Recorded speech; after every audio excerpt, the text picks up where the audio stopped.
Assalamualaikum warahmatullahi wabarakatuh. I am Aiman Nasir along with Amir Haris Han, Nur Antasha, Nur Ashikin and Nur Rashida will explain the purpose of each contents in the tender document based on bills of quantities in the private sector. We are using the tender document of Tanjung Bin Power's project for the purpose upgrade of the warehouse, lube oil and chemical storage at Tanjung Bin Power Plant in Johor Darul Takzim as our reference for this study. As an introduction, tender is a submission made by a contractor in response to an invitation to tender, and for the contents, a tender document is likely to include information about the buyer selection and award criteria. So the first section of the tender document known as Instruction to Tenderers. It also refers to the guidelines in the tender document that give the selected tenderers all of the information they need to submit their proposals. Instruction to tender also outline the tender fees, tender validity time, corporate and confidentiality of the tender, tender submission date, and the tenderer's agreement that the tenderer must follow while preparing and submitting the tender offer. Form of tender, on the other hand, is an agreement for a proposal for products or services to be delivered in a particular project. The client or their advisors will construct the tender form, which the tenderer must understand and accept the tender document's terms and conditions, as well as any other requirements prior to filling out and signing the tender form. The tenderer must fill out their name and address, the agreed upon price for the works, the time allocated for the works, when an actual completion date, as well as signature and tenderer details and acceptance of the terms and conditions. Next, letter of acceptance is an official acceptance and agreements between the parties, which must be signed by both parties. Except for the contract terms and condition, the purpose of the letter of acceptance is to confirm that the tenderers accept the technical and commercial sections of the contractor's letter of tender. Letter of acceptance also represent the beginning of a contract between the parties, and local laws should be verified before this letter is signed and considered as a contract agreement. Hi, I'm Amir and I will be continuing with the conditions of contract. It is a section of a tender document that states the rights and responsibilities of the client as well as the potential contractor. If it is not included, legal action cannot be taken if there's unfinished or poorly done works, as there won't be any breach of contract. Next, the appendix to the conditions of contract. It is a section that provides description to the clauses in the terms and conditions of contract for additional information or clarification.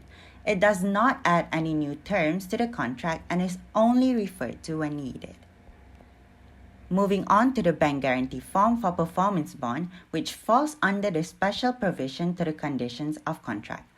It is a form that is included for the agreement on a bank guarantee where the client can seek for compensation from the bank if the contractor breached their contract. Bank guarantees and performance bonds are very common in the Malaysian construction industry. Move on to the next part, which is standard specification.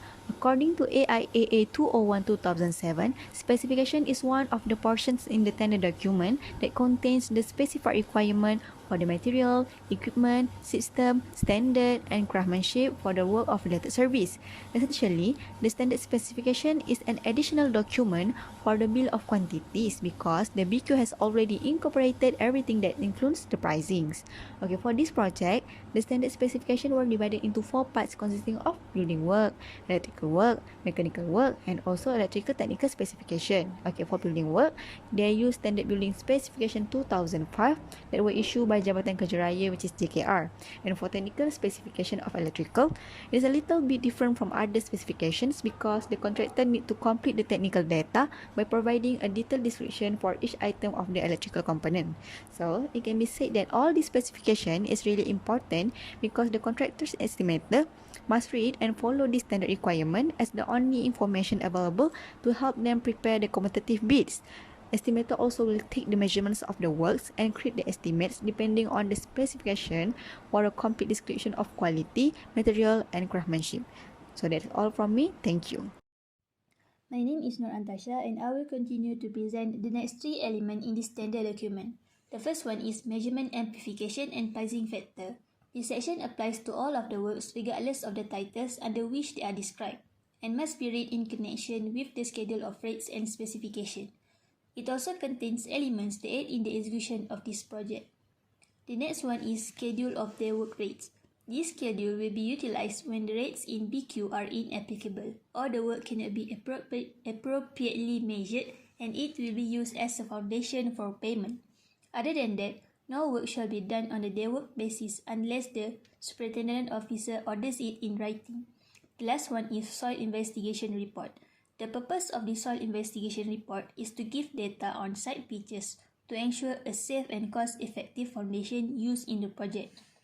The next one, to minimize settlement and heave, and the last one, to investigate existing or future structure failures. The soil investigation report is required to determine the soil sparing capacity, settlement rate, and water table position. One of the easiest procedures to perform this soil investigation report is by digging trial pits and doing visual inspections before collecting samples with minimal interruption for ultimate laboratory testing. My name is Nurul Rashida and I will present on the Bills of Quantities, which is an important document in tendering. In reference to Tanjung Bin Power's tender document, it provides tenderers or contractors with measured amounts of work as identified on the project drawings and specifications. Works required for the part are mentioned in the description, but they are specified deeper in the specifications provided in the document. So the Bills of Quantities, or BQ, is separated into two parts, specifically Summary of Tender and also List of Drawings. As for Summary of Tender, sections in the bill are separated into 11 parts, which include preliminaries, site clearance, piling work, upgrading warehouse, upgrading loop oil, open storage shed, rectification works, followed by electrical work, mechanical work, miscellaneous, and lastly provisional sum. Summary of Tender is an important part in the tender document to allow tenderers to price works as basis for work and variation valuation. Other than that, it also helps in the preparation of a standard detailed abstract (ATDA) during the tender evaluation phase. And last but not least, it ensures that there are no ambiguities or disputes in the design as well as in these specifications. The first section in Summary of Tender is Preliminaries. It aims to offer information, particulars, general obligations and liabilities and so on regarding the project to tenderers. Preliminaries includes indirect costs spent from the execution phase until the completion of the project, and it is designated as a separate category as they are difficult to allocate among the measured works. Next is site clearance, which all the works in the section are provisional and a complete report of the survey shall be described. So piling work lists all the works, material and allowance required for piling throughout the project or whenever necessary. After piling works, there is upgrading warehouse and followed by upgrading loop oil. Elements involved in those two sections are the same. Moving on to open storage shed.